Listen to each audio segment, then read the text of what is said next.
Está en línea Pablo Díaz, director editorial de aviaciononline.com. Pablo, buen día, ¿cómo te va?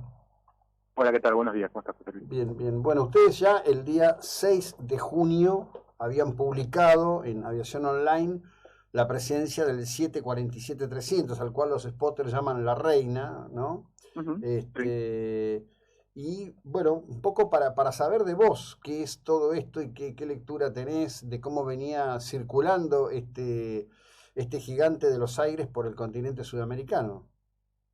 Bueno, a ver, lo del el 6 para nosotros fue más que nada un día de noticias con respecto a este avión por la cuestión de la niebla. O sea, todo el problema meteorológico en el área de Buenos Aires que hizo que este avión terminara en Córdoba. Nosotros tenemos gente en Córdoba, entonces obviamente, o sea, un 747-300, que es una figurita difícil hoy por hoy porque es un avión de ya muchos años, obviamente que generó el interés y la atención de la gente, entonces los fuimos a retratar al aeropuerto por el simple hecho de que era un 747-300, más un M que es una versión combi, que es bastante raro. Ujú. ¿Qué es? Obviamente generamos ese contenido, estuvimos toda la semana tranquilos con eso y de repente el viernes nos enteramos de todo el trasfondo político de este avión, ¿no? Claro, claro. ¿Qué es un avión combi? Un avión combi es un avión que tiene una parte de... Todos los aviones tienen una bodega para llevar carga, pero un avión combi tiene un sector de pasajeros en la cabina principal y un sector también de bodega adicional para cargas más grandes. Ajá. Entonces, pueden configurarse o todo pasajeros o todo carga, pero generalmente estos aviones se usan mitad y mitad. El Bien. KLM, por ejemplo, los usó mucho para las rutas a las Antillas holandesas y demás. Lo usó durante años y recién hace un par de años los retiró. Sí, era todo un espectáculo ver aterrizar en Curazao los 747. Totalmente. Ya de por sí la pista de Curazao es espectacular. Ujú. Y bueno, siempre da esa sensación de peligro. Decime, se habló mucho de que habían apagado el transponder. ¿Ustedes tienen algún dato de eso?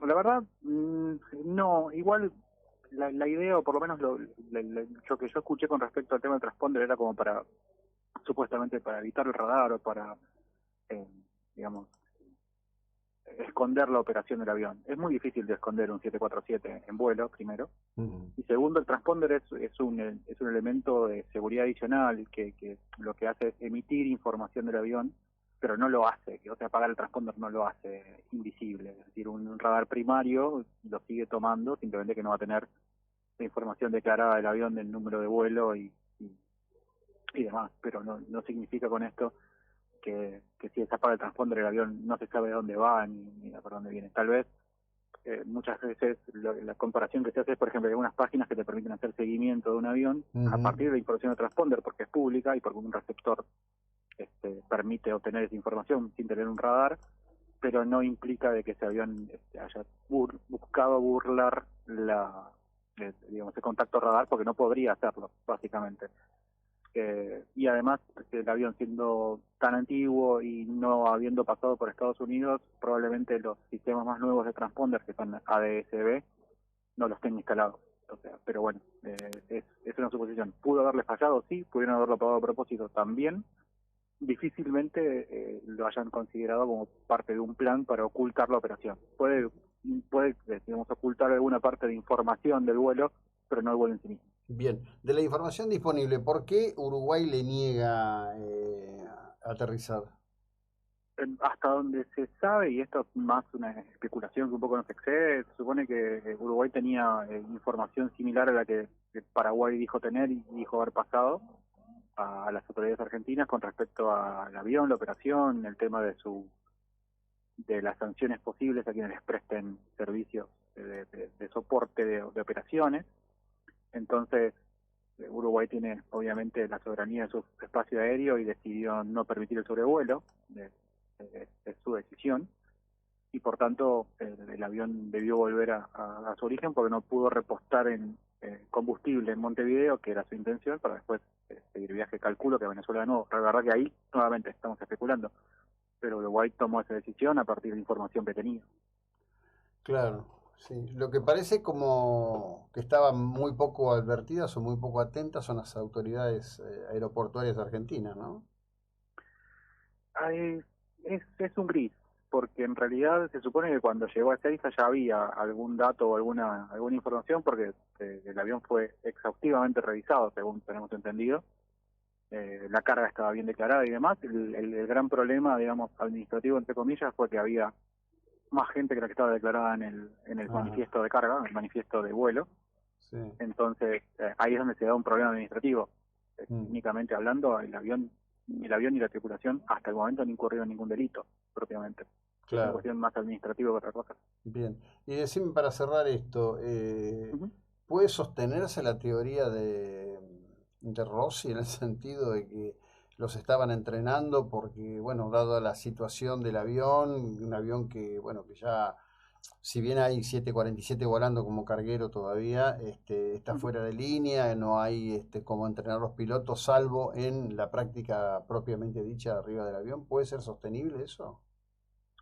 Es plausible, o sea, realmente sería, sería irresponsable afirmarlo, pero sí, obviamente es un avión que llegó hace poco a Intrasur, que es el brazo logístico de Conviasa, y muy posiblemente en operaciones de larga distancia, de largo alcance, y más teniendo en cuenta que el avión sale de Querétaro, que es un aeropuerto de mucho calor y demás, son condiciones bastante específicas que pueden servir para entrenar tripulaciones.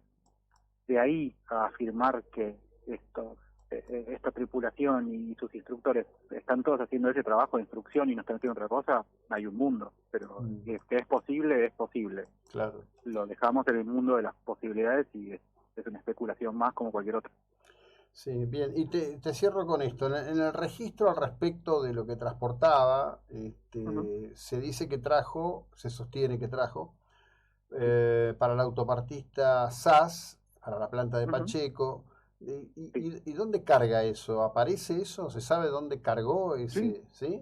sí, en Querétaro. Querétaro es un polo industrial de manufactura de autopartes enorme Ujú, y no es una operación poco común, ¿eh? O sea, inclusive el año pasado TAP, Air Portugal, hizo también algunos envíos de autopartes desde Europa, en una operación que fue inédita. Nunca había venido un avión de TAP Portugal hasta acá y tuvo unos 6 7 vuelos.